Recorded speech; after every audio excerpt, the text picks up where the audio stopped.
Grand Junction's kind of like landlocked from the bigger cities. We are the biggest town between Salt Lake City and Denver. It can be quite a barrier to get to those places. Getting to bring people with such great experiences from other parts of the world to Grand Junction kind of reminds us that, hey, the world is big and the opportunities are huge, and you can go anywhere with it.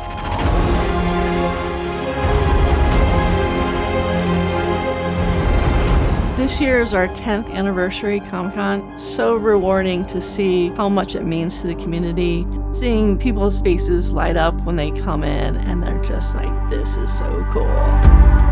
In 2015, our teen librarian at the time came to a group of us with the idea of doing a Comic-Con. Nerd culture was really starting to take off. We were like, yeah, that sounds like a fun idea. And we had like 300 people show up. It's like, okay, let's do it again. We did it the next year and we had over 1,000 people show up. It's not too big, it's not too small, it's not so overly crowded or too big that you can't see everything. You can spend time with each vendor getting to know them or what they do in the community. We've had some artists with us for almost 10 years. We have authors, we have crafters. This is their chance to show off their art, to sell their art. We're really promoting the artists, but we're also really supporting the fans and connecting them. People are always talking about it way before it comes up, and they're like, oh, I can't wait for Comic-Con. Are you going to be there? I'm like, oh yeah, I'm definitely going to be there. I found out about Comic-Con through my wife. She's the first one to even tell me, hey, you need to start getting your drawings out there. Sign up for this Comic-Con.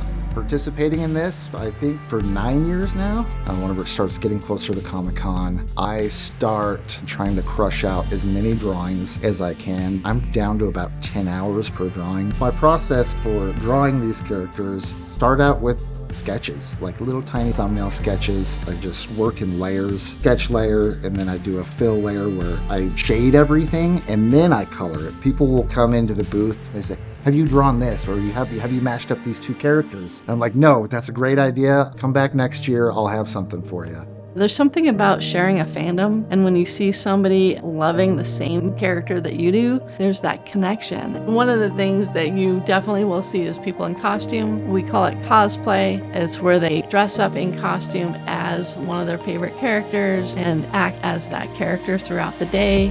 I think people that have been working super hard on their outfits, they get to show up to this, put on this awesome display. Just looking out into the crowd and seeing a plethora of all these different characters from all these different universes, I'm always ear to ear, just smiling the whole time. Because people just get to come there and be who they want to be.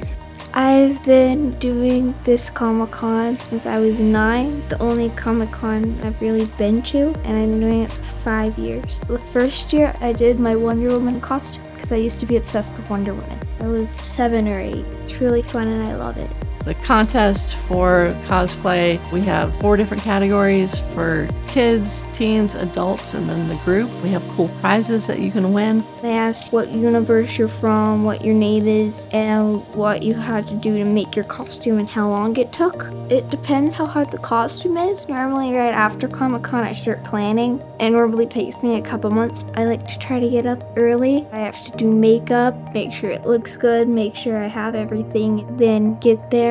And then they give you a number and you line up and they say your name and who you're cosplaying as, and you go up on the stage. So there's dots and you do a pose at one dot and then a pose at another dot, and then you walk off the stage. Grand Junction Comic-Con means a lot to me because it's a local Comic-Con and I don't have to travel very far. I feel so lucky to have one so close. The cost of a Comic-Con at Denver, it's a 4-day and then a hotel stay, several $100s, let alone travel. Charging a lot for artist tables, autographs, a 1-day ticket, $50 plus. It's not accessible to everybody. Bringing something like this, not only from Mesa County, but surrounding counties, from the fan side, it may be their only opportunity to do it in an affordable way. It really is about being able to attend and having a good time. I'm blown away by how many people just, I love Comic-Con. And if we can get enough money to pay for next year, that's a win. You only live once. Try it out. Show up, have fun. You're gonna walk out with a smile on your face, just experiencing other people having a blast.